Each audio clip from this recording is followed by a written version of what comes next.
Ladies and gentlemen, you know what? There is definitely 20 minutes before the hour 8 o'clock. You are still listening to TUTFM 96.2. We're amplifying voices, empowering lives. And I'll tell you this Women's Month, we celebrate the bold, resilient, and even trailblazing women who are then shaping, or rather reshaping, South Africa's entrepreneurial landscape.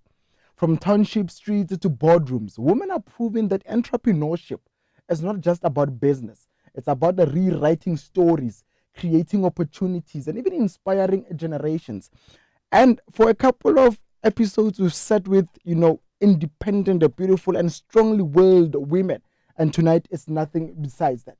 Definitely are joined by Miss Mmakgabo Dlomo, who's now the inspiring founder of Intombi, a proudly South African natural hair care brand that is then redefining beauty and self-love for women. And definitely, we definitely have Mr. Kabelo John Makopo, who's a passionate voice in the Kasi entrepreneurship space. And together, tonight, we'll definitely unpack the unique journey of women entrepreneurs, the challenges they face, and even the challenges or opportunities that lie ahead for township-based businesses. Ladies and gentlemen, once again, this is Kasi Entrepreneurship. We definitely open up like this, and we'll definitely be back like this.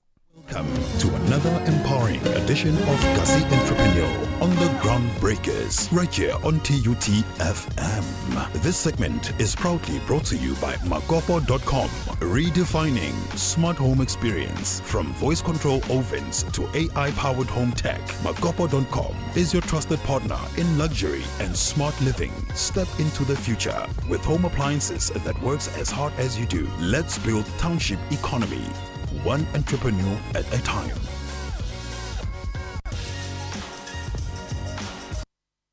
Sure. Just like that, we back Jengom Kolo, back like we never left. Let me bring in other people that are responsible for the show. Mr. Makopo, good evening. Mr. Mmakgabo, good evening, and welcome to TUTFM. Good evening, Mr. Marisha. Good evening to the listeners and the viewers at home. Yes, you cannot forget the viewers. Yeah. Yes. Ms. Mmakgabo, are you definitely alive? I am here.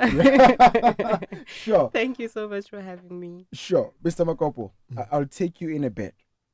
I want to bring in Miss Mmakgabo because we had a very quick conversation. Before you had a conversation with her, I had a conversation with her outside. And I want to bring her that your story begins with a very personal journey of struggling with your own natural hair. I was reading, we do reports, we do research in this particular show. And I want you to take us through that moment where you started this particular brand. I realized with what Mr. Makopo sent me that with just $1,000, 20 bottles of a product, and here we are today. Let's get that particular story. Yeah. So Intombi is very personal to me because I will even take it way back before the 1,000 rand with the 20 bottles. I grew up not believing that my hair was beautiful in its most natural form. So my mother has very soft hair, right? And growing up, I had like coarse hair that was like a little bit more difficult to manage. That's how people would describe it. So growing up in that state, looking at her hair that was like so soft, so like, nice and flowy, and like it seemed to do everything that hair is supposed to do, but mine didn't, like I'd get relaxed today and then tomorrow, like we're back to square one. Exactly. Sure. So my hair just didn't do what I believed it was supposed to do, what society told me that my hair was meant to do. So I didn't feel beautiful. And growing up, that's just the running theme that I had within my hair journey. And it got to a point where when I had my first daughter and I could see that she had her hair that was the same texture as my hair. Yours, And I thought to myself, I don't want her to have the same story that I had. So what can I do? How can I empower her to have a different story to the story that I had? And that's where Intombi was born. From looking at my mother and admiring her beautiful hair and believing that every little girl deserves to look at their hair as something that is beautiful, something that is empowering. I then took it upon myself to say, I want that to be my daughter's journey. So I started Intombi with just 1,000 rand. I had no idea what I was doing at that point. I did a lot of research. I went into trying to understand what are the natural components that we need, especially as African women, to understand what works best for our skin, what works best for our hair. And understanding all of that and sort of bringing it together, I started with just 1,000 rand with 20 bottles, and I just took it to market, and I thought, well, I've got nothing to lose. What Let's goes? go. Yeah, what goes? What goes? Sure. Ramakopo, let me bring you in this conversation to then say, with you being someone who works closely, Komakasana, when you hear such stories, what comes to mind? To be honest, Mr. Madisha, before the start of this show, way back, maybe 2 months now, I never thought it's this so much in the townships. Let's look back in the past maybe 3 episodes or 4, or let me just say, since the start of this Women's Month, all the products and the businesses that we saw here were, these are women-owned businesses. Again, and if you look at these businesses, because now it's actually contrary to what I've been researching or reading about, because they were saying in most studies they are saying a lot of women, they actually start the necessity businesses, more especially beyond COVID-19. Oh yeah, The businesses they by the starting, the businesses they long it's just for necessity for them to be able to survive or support the families. Sure. But now this remarkable and beautiful women, this month, they have proven that to be wrong. Yeah, let me give you a practical example. We know the reality. Sure. The reality, I was looking at the report by PIC, Public Investment Corporation, and then that report says the businesses that are owned by women here in South Africa, it's 21.9%. And that was 2023 report. And I'm sure that number went up slightly, maybe with some few percentage points. But now they're saying in total, national, all the businesses that you can find in South Africa, 21.9% are owned by women. So now the difference, it means banna ke bana ba sa ownang a lot of businesses. Yes. Let's say maybe 78% somewhere there. And then, but now, but here's the thing. Most of businesses still they are owned by women. They are in the informal sector, meaning or they don't formalize. They are in the informal economy. And then it's around 52% of the businesses still or they are in the informal economy. As compared to only 31% formal businesses. Yeah. And then how level it's a global thing. I've been telling you it's a global phenomenon. Level in the entire world. Again, level in the continent, it's around 25% of all the businesses in the continent, they are owned by women. Now, I think the few episodes before, we spoke about self-employed businesses. Go China, there are 55 million. 55. Yeah. Now, in the whole continent, it's around 58% of all the businesses. They are profitable. Here in South Africa, 78% of them are profitable. What I like about Mmakgabo's business and other women, they are businesses, they've got scalable products. Sure. They are just not just necessity businesses. Ha se ko di PJ mo eleng hore motho ona wa pya di pija and ha fetwa tlhokofala that business, it's gone leather owner. Yeah. Or maybe a hair salon or maybe this person ke a lawyer, self-employed business. Normally ba di lawyer ba di doctor ba eng. I can ga ba tsama that skill. Sure. Not that law firm ha sa le teng. Yeah. These are scalable products. And then it shows, and it's something, Madisha, that I understood now. Remember, I was saying to you, no man, this thing not having an adequate access to finance, it does not have gender, does not have sex. Both Renal Banna le Basadi, we are having the problem. But now they are evidence-based. Or most businesses or unlikely, so they don't get financed. Sure. Let me take you on that one. Yeah. With what you just read coming in from the PIC report. It's stating that 21.9 women Our owned businesses. Owned businesses, yo. Let me put that down. Yeah. Mm. It then says that the remainder, it's men. Mm. I want to take Miss Mmakgabo on that one to then say, with the space that you are in, especially manufacturing, it being a male-dominated industry, what are some of the challenges and barriers that you've came across? And it's very important I ask, how did you overcome those? Yeah, that's a very interesting and very crucial question, I think, to ask, right? Because when you start off like how I did, I had absolutely no idea what it would take to take a product to market and to effectively like try to scale a product. And obviously, there's a lot of red tape that's evolved with having to make sure that like you meet particular standards. But at every turn, when you try to seek out a better way to do something or how you're meant to meet those standards, there's always a cost implication.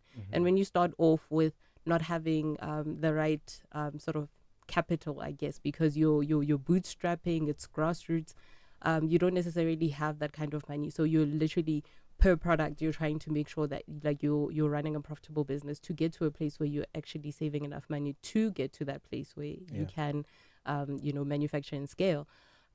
It's very difficult. It's very difficult for a lot of people. It's something you don't go in thinking about. And when you are at that doorstep, you then have to think about it and find quick solutions. Yeah.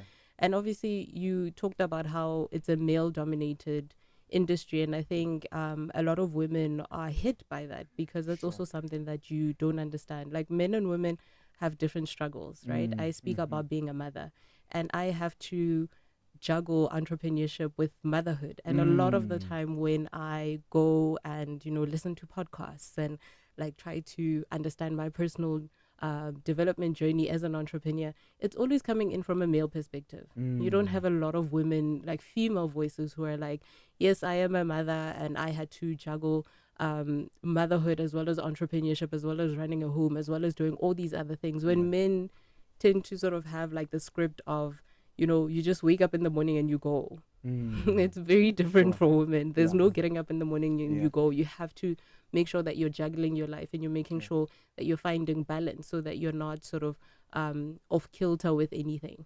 So it is a very different landscape. It is very challenging for women. I think that's why women don't tend to move maybe at the pace that men move in the entrepreneurship space because when we're listening to the stats that are being discussed, that's one of the factors is because we have different life challenges and different struggles. I think one of the things that has definitely helped me is because to meet those challenges is the fact that I have, so my background is in psychology. So with every journey that I go through, with every transition that I face in life, and entrepreneurship has been a big one. I've always had to make sure that I keep myself in mind. I always had to make sure that I take care of my mental health. I always had to make sure that I check in with myself because I understood from the very beginning that I am basically the wheel of this thing. I'm the person who's going to keep it going. And there's going to be hard times that come. And with those hard times, I am going to have to be the one who faces them. But with what mindset am I facing these challenges? So there are days where I'm like, I don't want to do anything. And I will find the tasks that require sort of like the least amount of energy from me. And then there are days where I'm absolutely pumped and I will do like, everything.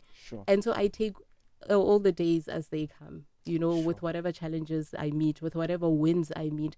I celebrate the small wins, I celebrate the big wins.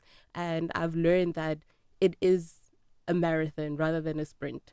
And that's something that I just keep in mind all the time. As you see me writing down, I'm writing take life as it comes. Yeah, I'm writing it that down because I always tell people you need to take life as it comes. You can't really then. I'll come to you in a bit, Mr. Makopo, and I want to get your sentiments on this one. But Mr. Makopo, as he was doing the stats, he mentioned that access to funding, and you're also speaking of money also. And we sat with different women here who spoke about that particular issue to say access to funding and spoke of certain cultural norms which are then speaking of just then being a mom, having to deal with motherly stuff, but I'll not touch base on that. Other women have said here and really touched base on that. I'll touch on the rate tape issues you mentioned, which is then coming forth and forth. It's recurring access to funding. We definitely say that men get more money or quicker than women. From your own perspective, how true is this, and how do you come about having those financial capitals to then start your company?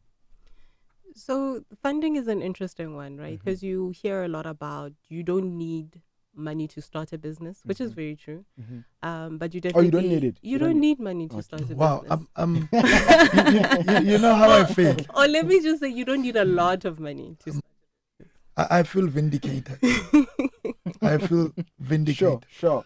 Because some people might see it as a barrier to start, right? So you don't need a lot of money to start a business because ultimately you need to. I always say in business we hypothesize. I hypothesized that women with afro-textured hair needed a different product on the market for them to grow their hair in a natural way so that they can see it as beautiful. And that was my hypothesis. I did not know if anybody was going to think, yeah, okay, that's a good idea, let me go with it. So I literally needed to test the market. And those 20 bottles was me testing the market, going back to the customer saying, how did you find it? Was it something that worked for you? And then reinvesting that money back into the business so that I can make from 20 bottles to 30 bottles. So you don't need a lot of money to start a business, but you definitely need money to grow a business, to scale a business. And I think we often misunderstand that because we want money from the onset. And there are a lot of things that you need to figure out before you have the big amounts of money, because if somebody gave you R1,000,000 and you had no clue what to do with it, it would go down the drain. Sure. So we also need to understand how we approach money, how we understand money in businesses, and to not always seek out getting money from the very start. And I think that's the approach that I've always taken, to say there's a lot more that I need to learn. There's a lot more that I need to bring into my business and I need to understand. And it's not always about money.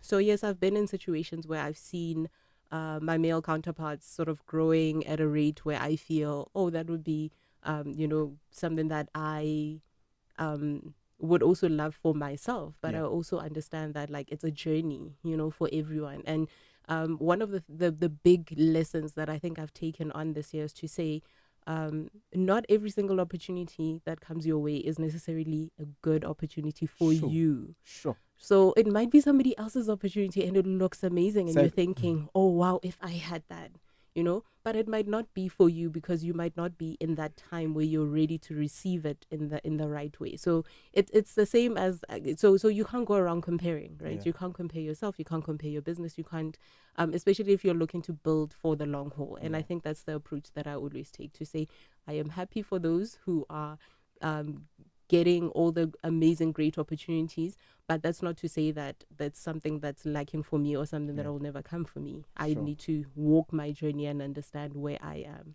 And you know what, when you said you're coming in from a psychological background, psychology background, that's your psychology speaking there. Definitely can feel it when you start then saying not every opportunity is for you, not every person that comes in your life is there to stay forever. I'm feeling myself like I'm in a therapy session. I'm like, I get you, you're saying it's not your fault, forgive yourself. Forgive yourself. I get it. Mr. Makopo, your sentiments, because you felt like point away, like I saw you when she said you don't need money. No, I felt very, very much ventilated. What you call it? Vindicated. Sure. But Mr. Marisha, the thing as much as Lena asked that the reality it's still there. Most of the time women are on the deficit. And every time we need to start, the issue, let's look at the advantages. Remember, it's something that it's holding them back and holding us, and these are societal norms that we always talk about in the show. There's a study that was done by United Nations that was actually proving basadi ba bantši ba rana di businesses, they reinvest 90% of their income to the well-being of their children and also to that of the community. Unlike Rena Banna, Rena we only contribute only 35% of the money that we have. Yeah, Rena maybe in state maybe so and whatsoever. But women, what they do, I think that's where the problem starts. Yeah. Because now, if you reinvest your money, I'm happy our guest just said, she makes sure out of that 1,000 rand she reinvested. And I think that's what she continues to do. But with a lot of women, they don't reinvest. And I think the reason why it's so difficult for them to be approved or get any funding, majority of them, let's be honest, they don't have what we call producing assets or productive assets to can then use them as badibita and the securities or collateral. Because basadi ba bantši, they were not. But these days I'm happy there are a lot of them by Lord, they're coming out of universities, out of colleges and so on. Baba ninly this tutor. They understand what is business, they study. But basadi ba bantši, hence evidence-based studies, they are still in the informal sector. I think that also necessitates the need for the empowerment or the support, women-owned businesses for only one reason, for that socio-economic upliftment. Because we know if we allow a lot of women to start businesses and grow them, and a lot of this societal ills, they won't be there. Number two, the biggest challenge that they face, which is actually the culture of businesses in women, there are very few. I just give you the stats. It's actually in period by the issue of the things most of them get gendered norms. For example, the responsibilities in the household. Now as a man, there is I will do 1, 2, 3 as a man. But now as a woman, now only other responsibilities. To can actually think back and sit back and think or how she can grow her business. Responsibilities also now she's a wife, number one. I get it in the society, there's cultural practices over this. It's a norm, in fact, in the society. Banna ki di breadwinners basadi ki. But can we be real now, Madisha? As much as really that believe as the society, banna renahan ki di breadwinners. Can we now just be real? Women entrepreneurship, we really need to encourage that, because a lot of women, banna ba bantšha is already breadwinners. Lot of women goba malapa mantši ao ba bonang e le batho ba bagolo ba bang ba le mo university, they were raised by single moms. Sure. I think if we can have that mindset shift, let's say it's one of them. I think if we can have that the shift in our mindset. Hold that thought about mindset shift. I want to give you a proper question based on that with everything you said, but I want to get Women's Month. I need to sit back and then that's why I want to get Mmakgabo's sentiment with what you said, and also take a question to it. Then I'll bring in the question regarding mindset, because when you say about bread, are you a breadwinner? Not a bread. I'm not a breadwinner. It's tough. It's tough. It's tough. But let me take you on the study by the United Nations. Also, Mmakgabo, Mr. Makopo is then saying that 90% of your your profits are then reinvested back into the company. He then spoke of responsibilities, being a wife, a mother, and all of those. And with you, besides being an entrepreneur, you're a wellness coach, right? So with the responsibilities that Mr. Makopo mentioned, being a wife, being a mother, being a mentor, for instance, if you are one, how do you handle all these responsibilities, juggle all these responsibilities while still keeping your vision alive? Oh, that's a good question. I think how I approach it is from the perspective of, we all have like these stories, right, that we tell ourselves. Like, think about when you were in high school and you had this idea of the person that you thought you would be. Like, nah, I thought I was going to have my PhD by the time I'm 30. I was like, that's me. Like, but you're looking at life from a perspective that isn't informed because you don't understand the world. You don't understand the things that are going to happen in the world, that are going to happen to you. You don't understand the life experiences that you're going to have to take on. And I think there are points in time where we all transition and we go through different things. So we need to understand, firstly, what is the story that we're telling ourselves? What is the thing that we're holding on to? And open ourselves to the idea of changing that. So that you can pivot and become something else and see the world in a different way.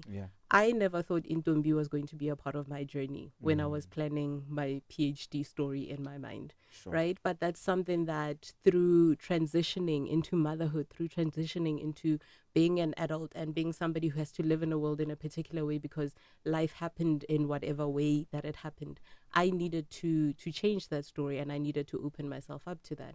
And I think from that perspective, from the psychology, from the mental wellness perspective, I always tell people to say, you need to be open to that. You need to be open to the transition. You need to be open to the idea of the world changing because you don't know what lies on the other side of that change. And if we hold on so desperately to this idea that we had constructed when we did not know, then we are setting ourselves up for failure.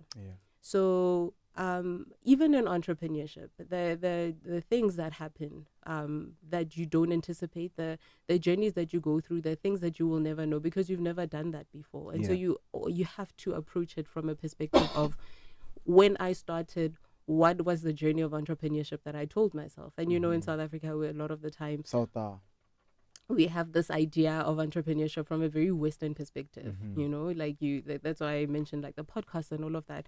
That's how you see entrepreneurship because growing up, maybe you didn't have like as many examples of what that looked like. So now you need to understand and change the story that you have been seeing, growing up, seeing these people in like the Western world and kind of adapting to the transition that you had to go through in the landscape of South Africa. So it first starts there. It first starts with like the mindset. It first starts with understanding that you have a story that you're telling yourself about everything.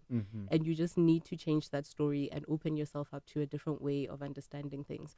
And it'll open up like doors that you never even understood or knew were there, right? And in terms of like reinvesting in the business, as much as I started Intombi not understanding where it is that, like, not understanding a lot about business or understanding where it is that I wanted to take it, but because I saw it from a 3-generational perspective. There was my mother, there was me, and then now my daughters. It's something that I felt needed to exist in the world, even beyond me. And so meeting those challenges of having to choose, between using the money that I would get for the business for myself and my needs versus reinvesting into the business, that's a conscious choice that I had to make. And it took me having to learn about finances and how to look at my finances and make those difficult choices. And sometimes having to maybe not, like I say that, right? Like understanding my finances, but sometimes it's like when you do have money within the business, which, like, I'm gonna say something controversial. So sometimes you have money within the business, you don't have money in your personal life. But maybe that like today is like what, the 21st, right? And then you're like, okay, I know on the 25th I'm gonna be able to have more money, because maybe you're like, I don't know, you're running a subscription, you have a sale coming in on whatever, and so it's like I can pay myself maybe at the end of the month, but it's now the 21st and I don't have money. I'm like, we live in this idea of, no, don't touch your business's money, like that's such a bad thing. And yes, I understand that point, but when you are when you don't have bread on the table, that's not a debate. Like, we can't, exactly. But be mindful about how you then go about accessing that money. So maybe access the money, have a note somewhere that you owe your business the money, and then you put it back. So these are like the questions that I would have with a lot of female entrepreneurs. They're like, I'm not going to not buy bread because for my children and feed them because I have money in my business, but I don't have money in my personal account. So we have to then look at the South African landscape to say that is something that a lot of women face. It's a real um it's something that is real for them. It's a reality. So we can't just sit on our high horses and be like, no, no, no, don't touch your money. You can't do that. We have to come up with real solutions to help them. And that is one of those things, to say, have a real conversation with yourself about the state of affairs in your personal life and in your business life. But make sure that you're also giving back. If you're taking from your business, put it back so that you're able to then grow it. And then maybe at the end of the month, adjust and understand, okay, so last month maybe I overspent. Why did I overspend? Does my budget need to increase? Do I need to change the way that I pay myself? All those questions, then that's the conversation that you have. But you can't starve yourself as you're running your business, because, like I said earlier, you are the person who's driving it. Sure. So if you're not there, then it's not going to flourish, right? I'm coming, Mr. Makopo, to you. Let me take you on a point, because you mentioned that you did psychology. I wanted to do psychology before coming into university. You see the way I'm listening to you, you listen, I'm jotting things down. I'm seeing myself as a sharing, as a therapist. I'm coming back to you now to then say, with everything that you said a lot of a mouthful, right? I want to take you on living in a particular way, three generational perspective, really having these real conversations, right, with people. But with all of this, you know what comes to mind? Mentorship. A lot of people, and okay, let me say a lot of people, I don't know, I can't speak for women, but with you, do you then think, with everything that you said, are we seeing a lot of mentorship in terms of women entrepreneurs mentoring other young women coming in? Where is your role in all of this? How do you position yourself, Komakasana, to then say, am I doing enough in terms of mentoring young women who are then coming up, following the journey that I've tracked on? Where do you position yourself in all of this in terms of mentorship? Mentorship is a very powerful tool that we can use in entrepreneurship. It definitely helps to bridge a lot of like the challenges that a lot of entrepreneurs face.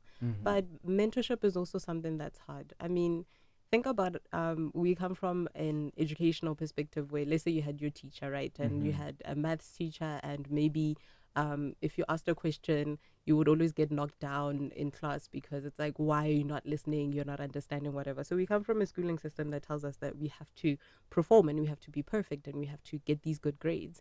So when you come into entrepreneurship, there's a lot of setbacks, there's a lot of failure, there's a lot of, I don't know what I'm doing and I need to find my way forward. And sometimes mentorship is having to admit those failures to someone. And that can be a very scary thing, especially when you come from a perspective or a background where that wasn't something that was praised, you know? So mentorship can be hard for a lot of people to seek out, first of all, because it kind of puts you in this position when you have to admit to yourself that I'm not where I need to be. I need to figure out a way forward. I feel like I'm failing, and how do I move forward? So I think even for me, like my personal journey of having mentors has been very hard. Like there are days where I had to admit to some of my mentors that I'm having a really difficult time and I'm having this issue and I don't know how to face it. And I've tried X, Y, and Z, and I've had this thing and it failed and I don't know how to move past it. And it hasn't been an easy conversation for me to have. But what I have learned is that there are people on the other side who are always willing to listen and to give you a hand, especially if they're invested in the journey that you're taking, which is what mentorship is about. Somebody's investing in the journey that you're taking to say, I'll help you walk this journey because I've been there and I know what you're going through. In terms of my own sort of personal journey of mentoring, I think, especially from my background, from the psychology perspective, I understand that people need assistance and they need help. So I always, even if I don't necessarily mentor from a place of, oh, you started your own business and I've started my own business and I'm going to walk this journey of you going along with your business, I will try to make, or maybe I'll try to share the message to say to other female entrepreneurs or other people who have been in the position that I've been, to share some of my challenges, to say, I have been there, I know what that looks like, I know what those days are when it's challenging and you want to give up and you feel like you're not enough or you're facing failure, and failure is such an uncomfortable place to sit in.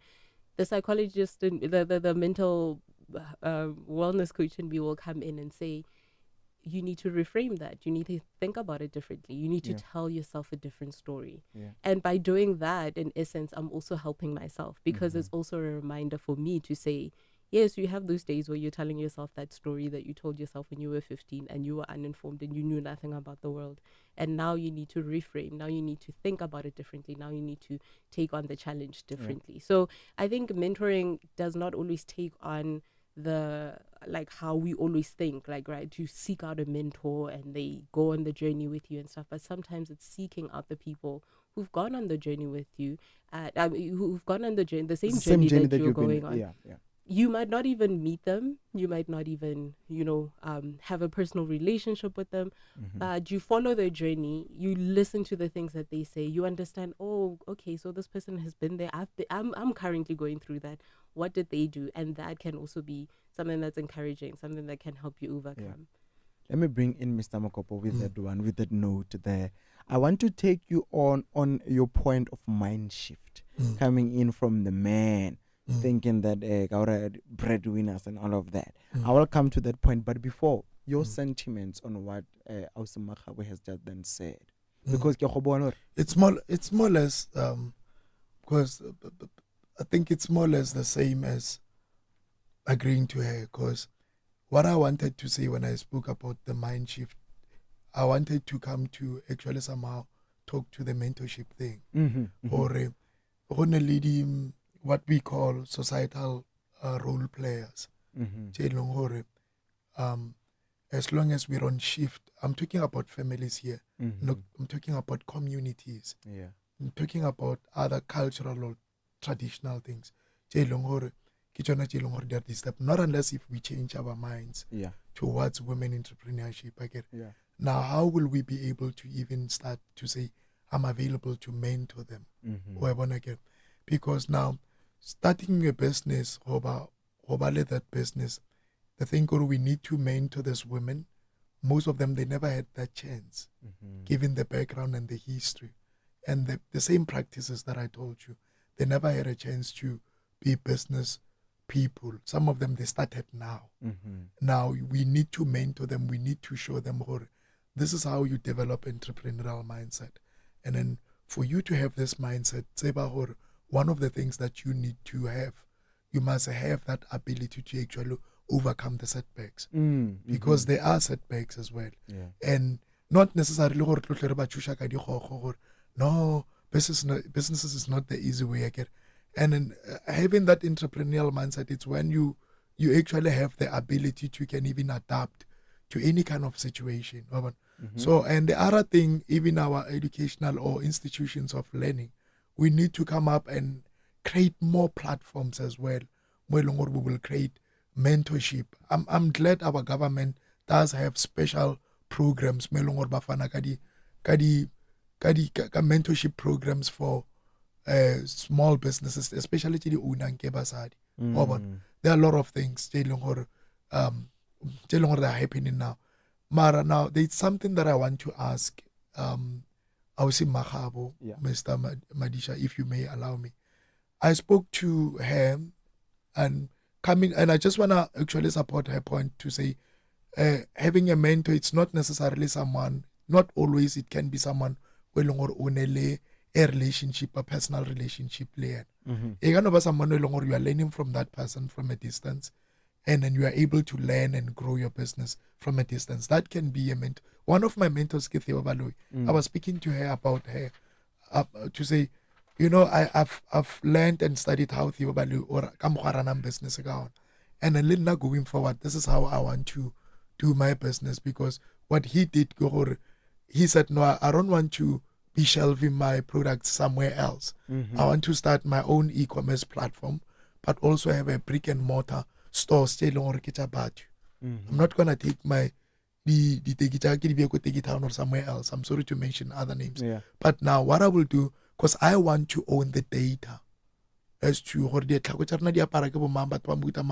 and study the demographics and all those again. And then own the entire value chain, from the driver, the raw materials, everything, the facilities until the end. He is my mentor, but without knowing him, without having a personal relationship. I'm just attesting to what she said when it comes to mentorship. Yeah. You can always have mentors by Longoro. You don't necessarily have the personal relationship. Therefore, you don't need to, you don't need any excuse to say no. The thing God, I never had access to mentorship. Mm-hmm. We have internet now. Internet, I think, broke a lot of barriers. We are borderless. Digitally, we are borderless. You can go to UK now in the next minute and come back through internet. As long as you've got Yeah. access to internet, you can listen to someone who Texas now and learn from that person. Yeah. So when it comes to mentorship, it's very important. I think even during Plug Graduate, I said to you, it's way too important to actually have the mentor. And Kabaka Obochakar, if I had the mentor before, I don't think I wouldn't be. I will be very far. Yeah. That's all what I can say. But Sure. I think it's very true that you can always have a mentor where you don't even have a personal relationship with. Thank you so much, Mr. Makopo, for Yeah. that. That's so profound. So definitely so profound. They say so very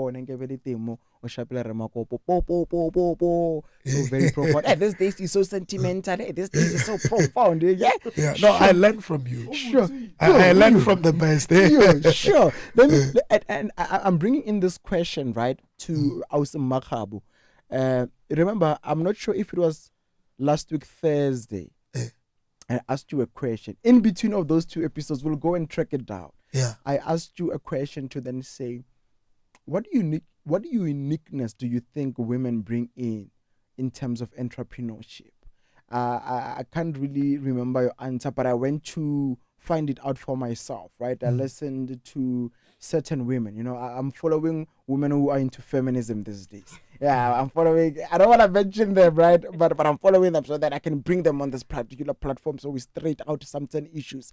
But I found that women bring certain unique strengths to entrepreneurship, which are being empathy, resilience, patience, and a different style of leadership. I want to ask you, do you agree with such? And if yes, how did those traits assist in Intombi? Oh, most definitely, I agree. Yeah. Right? Like even when you were asking the question, I was thinking empathy, Sure. and compassion, Compassion. and self-compassion. I Okay. think we also need to make a distinction between compassion and self, because you can be compassionate to people, Yeah. right? But I think women bring in an element of self-compassion Mm. and being able to understand where you are and meet yourself at the journey and accept and be okay with where you are. Right, and not beat yourself up all the time to say, but I need to be doing better. Yeah. Like, I mean, I have come across, female entrepreneurs who are really like that hard on themselves. Like, you'll go into a pitching competition, and if they don't make it, it's like, okay, the whole world is falling apart. And, or like, they meet certain challenges and they meet certain setbacks, and like, they don't have like that element of self-compassion, which I have found that in entrepreneurship, you really have to have an element of self-compassion. And I think women tend to have a lot more empathy and compassion compared to our male counterparts. And I think that is important because even in the way you structure your business, the way that you run your business, is very different. So I've had situations in the past where I've had to bring people onto my team because there's certain things that I haven't been able to do.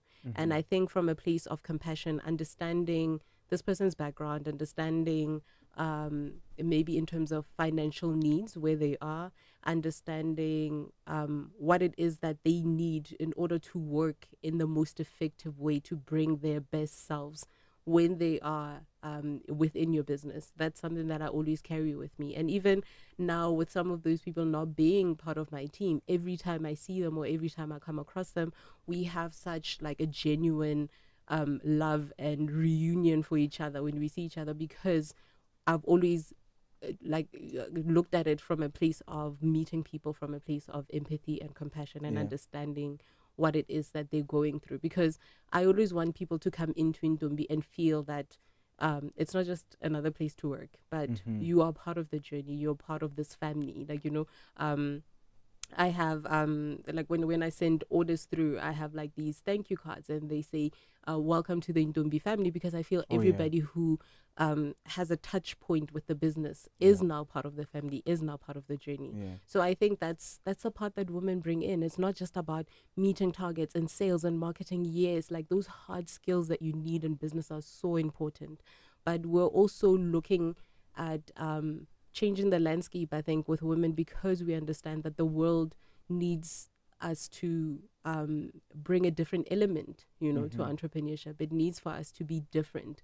We can't all be like go, go, go, go, go, go all the time, because we're no longer living in that world anymore. We're living in a world where people seek like they seek compassion, they seek to be seen, to be heard. Like even as a brand, like I have to show my face on social media and talk to people about their pain points and their struggles and all these things, because I have to say, I see you, I see your pain, and I see this thing that you're going through. I have been there. Let's walk this journey together. And I think that's the part that's empathetic. That's a part that has compassion, to say to people, I am with you. We're not just some other brand who's just trying to peddle these products to you, but somebody who genuinely cares, to say, let's walk this journey together. And I think as women, that's our superpower. That's what we can bring. Sure. Beautiful stuff, right? So profound. I'll take you on the one of compassion and self-compassion. I don't wanna. I cut off a lot of people because they didn't have compassion. Yeah, if you can't have compassion towards another human being, I don't think you and I can really kick it off. Mr. Makopo, we've run flat out of time. And the conversation was just getting heated. The conversation was actually, I'm enjoying it. Aligning, aligning.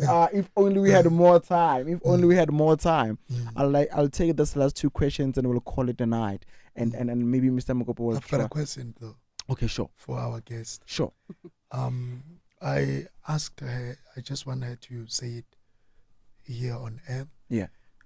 Actually asked her, this is the question that you always ask us when we have guests, to say, what is it that you're planning to do to scale up, or what are the challenges that makes businesses not to scale up to a certain level? Yeah. Then we spoke to her network channel, what you call it, a distribution channel or distribution network. And she said, which is something selling or someone high, does have the same problem. And she said, firstly, she does have the online store, but now she's doing more sales through maybe Take a Lot or another bigger e-commerce platform. And then I said to her, why don't you look into building your own distribution network, the one that you will have a complete control over? Yeah. Because what if whatever the e-commerce platform that you are using, now someone buys it, or a merger or acquisition from another company, and all of a sudden they have to rethink their business model, and then babare, no, we do away with everyone shelving on our e-commerce store. That will be the end of your business. So, and then abar no, the problem ki the stereotype, the problem ki a lot of things si di dirahalang, hore a lot of people, there's that element of mistrust. Okay, a lot of people, they don't trust online stores because people have been scammed. I just want to ask a listener, what is it that we need to do as the small businesses? Because digital, it's the only way, and the world, it's migrating to online. Yeah. Now, what is it that you're planning to do? Because this is a scalable product. We don't need to see it only on that platform. We need to see it almost on every platform. What are your plans when it comes to distribution channel? What are your plans to scale it? So that's a question that I have thought about a lot. And going back to the idea of, the opportunities that you have to be discerning about, the opportunities that come your way, especially in entrepreneurship. So I think for me, yes, we have an online store, which I put a lot of hard work into creating an online store where people can make purchases online. But I also found the credibility goes a long way, So we might talk about like the digital landscape, but we also have to think about how traditional media lends credibility to the digital platforms like radio and TV, billboards, all these things. Traditional media, when people tend to see things on traditional media platforms, they tend to then have a lot of buy-in terms of like their digital presence. Yeah. So with the opportunity of e-commerce platforms like Takealot, I did not just see it as a platform where I sell my products, but I also wanted to see it as a platform that can help the brand gain credibility. And an example of that is I went on to, just before we started the show, I went on to the Intombi TikTok platform, and there's someone on there who I've never engaged with who has the products, and they're like, oh, I'm so excited starting my Intombi journey. And I was thinking, yo, okay, so kimang, Yeah. but I then realized it's probably from Takealot, Yeah. where it then comes in to say this person went onto the e-commerce platform that they trusted, got the products there, believing that it's credible, it's something that's not going to be a scam, it's going to be delivered to my door. It was delivered to their door. Now they're reaching out to the brand and engaging with the brand and saying, hey, Intombi, I've got your products. Here I am. Yeah. So, yes, I think we also have to understand, like, we want to grow and have, a way that we understand our distribution and sort of growing that and having more ownership over that. But we also have to understand the stage of business that we are in. And you can't sort of like try to go against something that isn't working and sort of like push hard for it, because you're going to end up feeling like there's something wrong with your business, it's not working. It's not to say that the online store isn't working, it's not to say that there's something wrong with it, but we just need to lean into the idea of finding other sources so that it can lean on some sort of like credibility until it gains enough momentum for people to understand, to say, oh, okay, that brand is credible, this person bought and they received their products and there was nothing wrong with it. So that's the current state that we are in right now, to say that's what we have to work with. We need to build credibility. We need to build awareness. We need to create sort of like, that brand trust. And then over time, it's about looking at the avenues that we can take in order for us to then grow that distribution, right? To understand how we can have more of the what is it called, like when you like your value chain, to how do you go up the value chain. So you start off quite small, and then like through every single sort of step that you take, you're growing further up into the value chain. And for us is to then understand and have the conversation as a brand to say, what does that look like in the future going forward in terms of owning more of our value chain. But then we're also doing a lot right now to understand this is where we are and what is the thing that we need to do. We need to build awareness. We need to build credibility. We need to have trust within our audience so that people understand that it's a brand that is going to be long-term, that is going to stay. And yeah, so I think it's like a dual conversation, right? It's like a right now and then a future. It's like, how do these two conversations meet each other and at what point? Sure. My take home, Madishane, this is my take home. It may also be 30 my closing. seconds. Yeah, it may also be my closing. Sure.